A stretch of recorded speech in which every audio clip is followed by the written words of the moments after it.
Let's give our attention to David Schwartz, who is to be the president in a few days, to say a few words.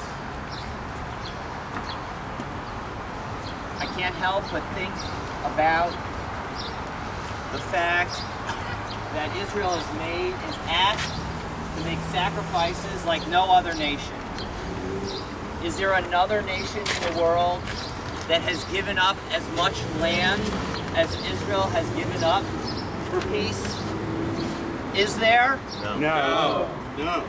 Is there another nation that teaches its soldiers as much about how to treat the enemy and people that are trying to kill them as the nation of Israel? No.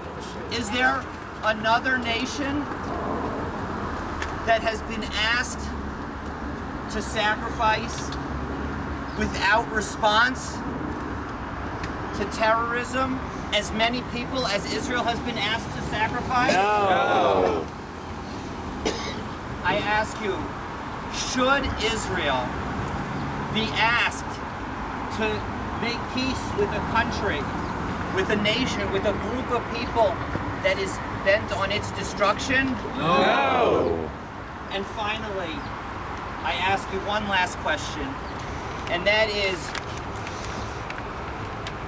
should Israel be required to make peace with a group of people that still holds for 5 years a member of its services that was not engaged in any battle, that was not engaged in any warfare, but was rather there to protect the people of Israel? Should Israel be asked to make that sacrifice? No. So let me just say the following. We are here today to protest for the freedom of Gilad Shalit. And at the same time, we're here to say to Israel that we support you in your efforts for peace. And we support the recognition of the fact that we must call on Hamas, we must call on the Palestinians to make the necessary steps so that we can, in fact, have peace in our generation. Thank you. Am Yisrael, Am Yisrael, Am Yisrael, Am Yisrael, Am Yisrael, Am Yisrael, Am Yisrael, Am Yisrael, Am Yisrael, Am Yisrael, Am Yisrael, Am Yisrael, Od Avinu Chai, Od Avinu Chai, Od Avinu, Od Avinu, Od Avinu Chai, Od Avinu Chai, Od Avinu Chai, Od Avinu, Od Avinu, Od Avinu Chai. 5 years. What has happened in your life in the past 5 years? I know that 5 years ago I didn't have one of my sons. 5 years ago, recent revolutions in the Middle East would not have happened. And 5 years ago, Gilad was taken prisoner. Just think for a moment what he has missed in the past 5 years. 5 years of Shabbatot with his family. 5 years he would have gone to college. He would be beginning to pursue a career. 5 years of building relationships. 5 years of experiences that are not available to him because Gilad Shalit is alone in prison, and we barely know of his state and his health. 5 years. Let's take a moment. Let's take a moment to pause for a few moments to think about your life over the past 5 years. Think about what has happened for you in the past 5 years. And let's hope and pray together that not another minute, not another day, not another month goes by with Gilad Shalit in prison. Let's take a moment of silent reflection to think about where you've been for the last 5 years.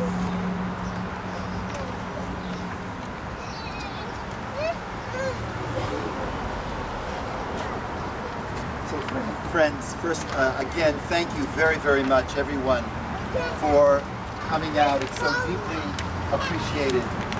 When Gilad Shalit was kidnapped, going back 5 years, I made my way to Mitzveh Hila up north, had a chance to meet his parents, Noam and Aviva. It was in the beginning of the Hara. At the same time, you may remember that Eldad Regev and Udi Goldwasser were also kidnapped. I remember standing with Karnit, who is now Udi's widow.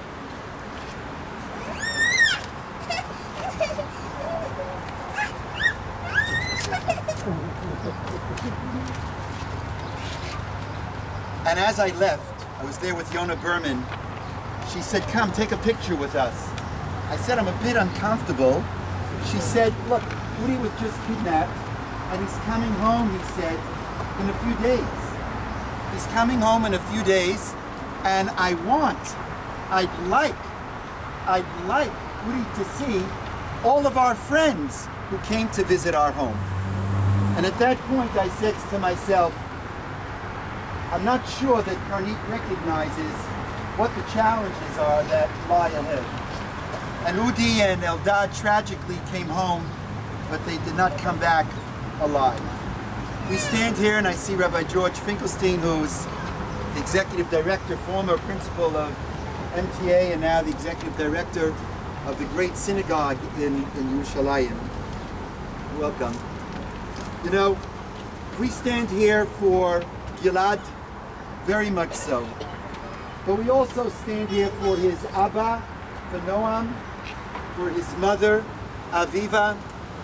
It's difficult for Gilad, but in many ways who can measure whether it is more or less difficult for his Abba and for his Ima.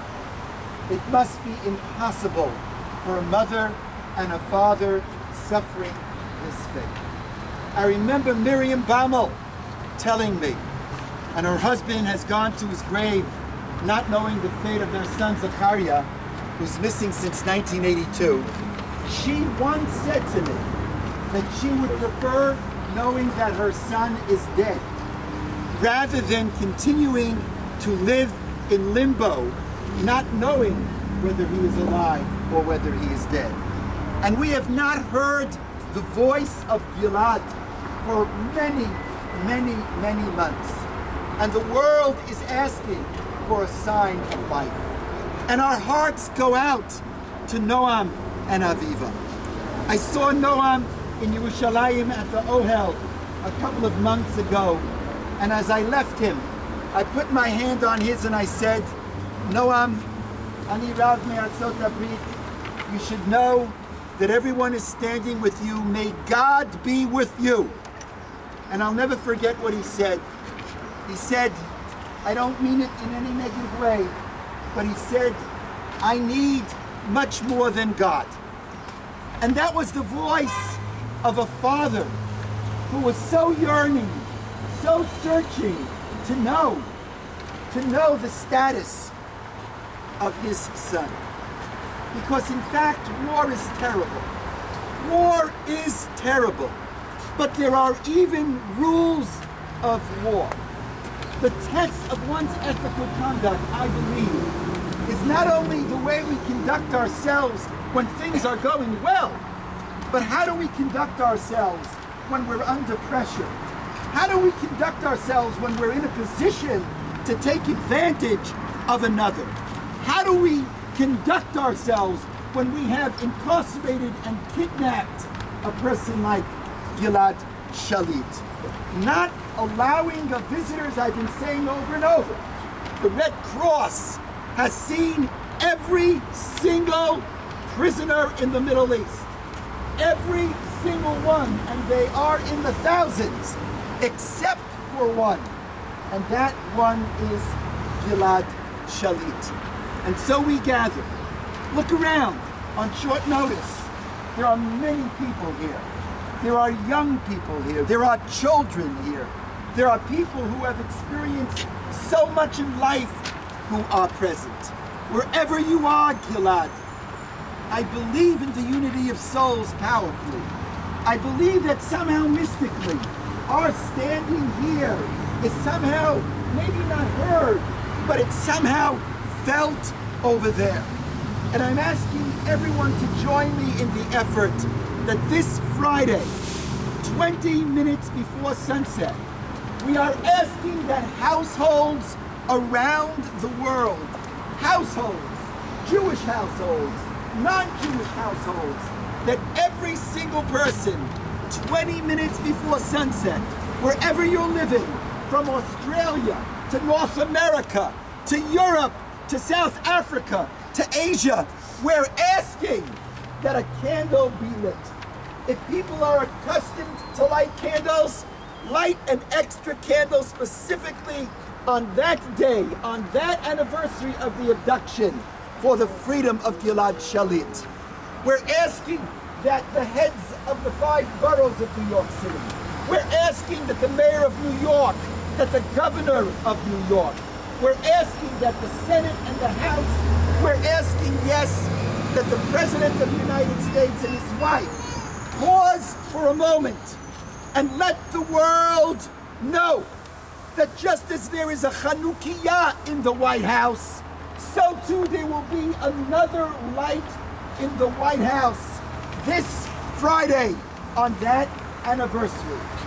We have seen in our experience that when one raises a voice of protest, even tyrants bend. Such is the way of the world. If in fact we could create a crescendo of light that emerges to push away darkness with all my heart and soul, I believe, Ani Mamin, that it will make a difference. Whatever you can, please help us in spreading this word on your Facebook pages, on your Twitter pages, however you can, and ask your friends in turn to do the same. And so to Gilad, we declare you are not alone. We cannot comprehend, we cannot envision, we can never understand what you are going through. אבל אתה לא יושב לבד. We are standing with you. We in the whole world, the Jewish world, the larger world, stands with you. Your pain is our pain. Your suffering is our suffering.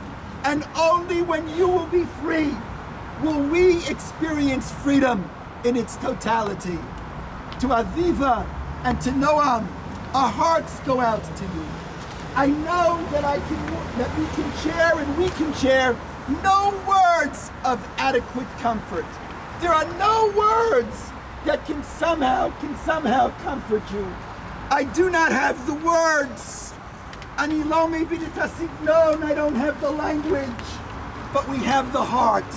Each of us have the heart to say, Noam and Aviva, we stand with you.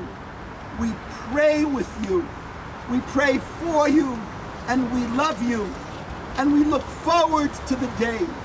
Soon, let it be soon, when Gilad comes home. When Gilad comes home, Bezrat Hashem well, let it be soon. Let it be sooner than soon. Let it be not tomorrow. Let it be today. Let it be today. Hayom, free Gilad now. Free Gilad!